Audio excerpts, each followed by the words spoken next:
नमस्कार, मी युगा तशी युगा किचनमध्ये आपले सर्वांचे स्वागत आहे।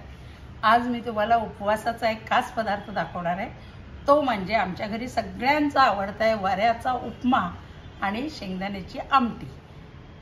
तुम्हीच पण करत असाल, पण माझ्या पद्धतीची एकदा कशी करते मी ती पहा। चला तर मग बघूया साहित्य कृती। वऱ्याचा उपमा करण्यासाठी लागणारं साहित्य आपण पाहूया।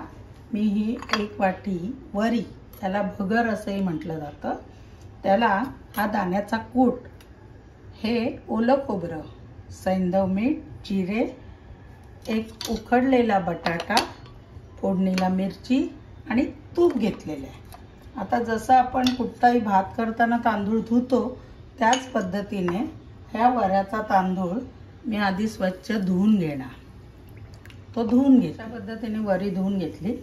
आता आपण त्याचा उपमा करताना काय करायचं ते कढई तापत ठेवली। कढई तापल्यावर त्यात मी 2 चमचे तूप घातले। तूप छान तापून द्यायचं।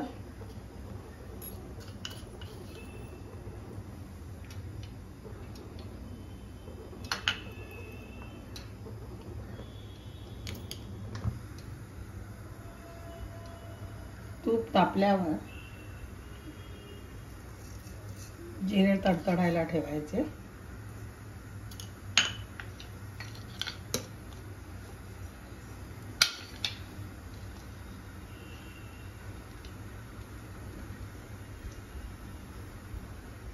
जिरे तडतडले की मिरची टाकायची।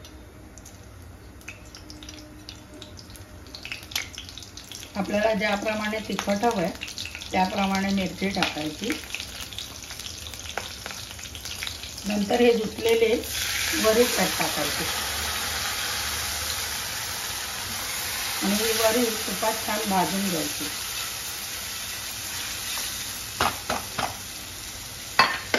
आता ही वरी भाजताना यात एक उकडलेला बटाटा तो टाकायचा।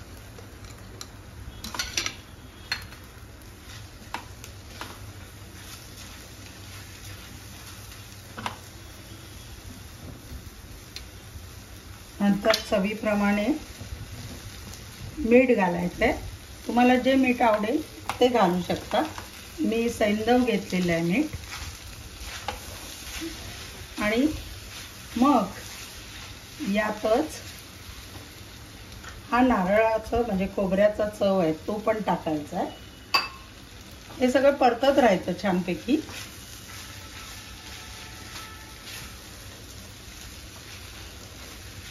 आणि मग हा भाजलेला दाण्याचा कूट, तुम्ही दाण्याचा कूट जर नको असेल अख्खे शेंगदाणे टाकलेत तरी चालू शकतं। आणि मग जर तुम्ही कोथिंबीर खात असाल तर ती पण ह्या वेळेला घालायची। आणि आता हे छान भाजून झालंय। त्याच्यात मी बाजूला 1 वाटी वरीला 3 वाट्या पाणी उकळवायला ठेवलंय, म्हणजे प्रमाण एकाच 3 घ्यायचंय। आता हे पाणी उकळलेलं आहे, हे उकळलेलं पाणी यात घालायचं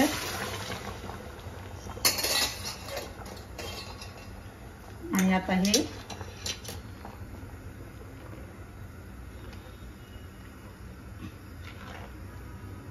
मस्त मिसळून झाकण ठेवून ते शिजायला ठेवायचं।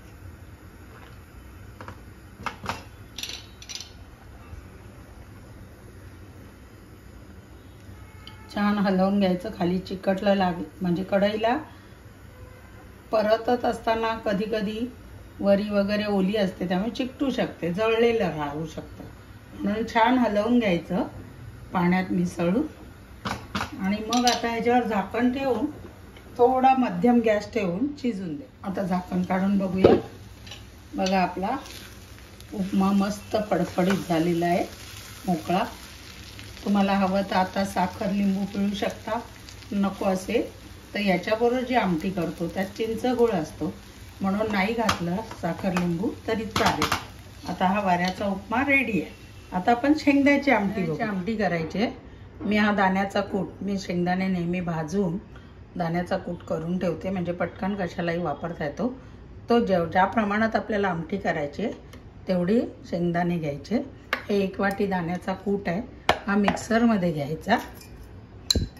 त्याच्यात 2 मी मिरच्या घेतल्या, आपल्या आवडीप्रमाणे, जास्त हवा असेल तर जास्त.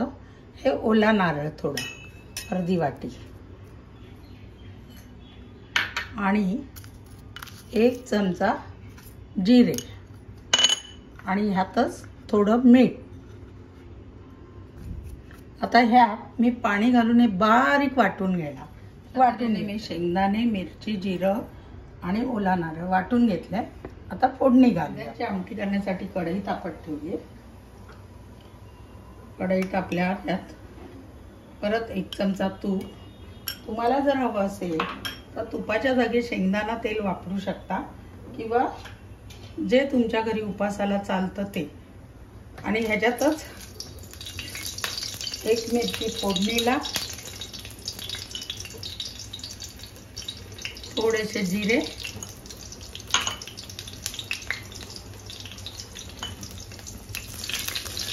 आणि हे सगळं झाल्यावर यात आपण जे वाटलंय हे सगळं टाकायचं.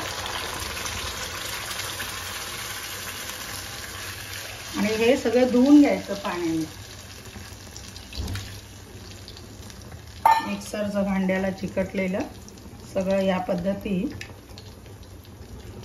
धुवून तेही पाणी टाकायचं.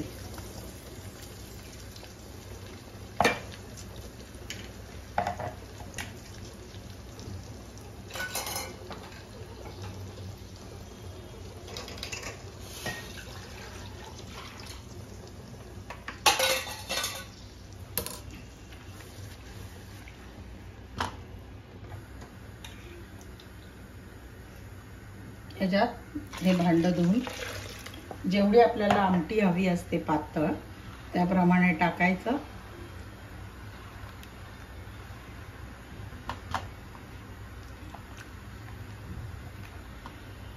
आणि मग ह्याला उकळी येता येताच ह्यात गुळाचा कडा आपल्या आवडीप्रमाणे, तुम्हाला आवडत असेल तर गुळ टाका, नाही तर नका टाकू. आणि ही भिजवलेली चिंचेचा कोळ तो मी यात टाकत आहे. 2 चिंचेचे बोटू आणि चिंचेचा कोळ. बघा आपल्या आमटीला उकळी आली आहे. आणि आपल्याला अशी आमटी ही जास्त घट्ट करतच नाही, कारण भात आहे ना तो कधी कधी वऱ्याचा जास्त चिकट लागतो, आणि त्याच्याबरोबर जरा आमटी अशी सरसरीतच हवी पातळ. म्हणजे काय होतं, प्यायला पण छान लागते ही आंबट गोड असल्यामुळे. आणि दुसरं म्हणजे तुम्हाला जर चिंच, गूळ, कोकम आवडत नसतील तर तुम्ही ताक घालून पण, म्हणजे वाटताना शेंगदाण्याबरोबर दही वाटलं आणि किंवा ताक पाण्याच्या जागी ताक घालून केली तरीही ही आमटी खूप सुंदर लागते. आणि परत तुम्हाला कोथिंबीर हवी तर घालायची, नको असेल तर नाही. आपली आमटी पण तयार झाली. आता मी आमटी भात कसा सर्व करतात तो दाखवते.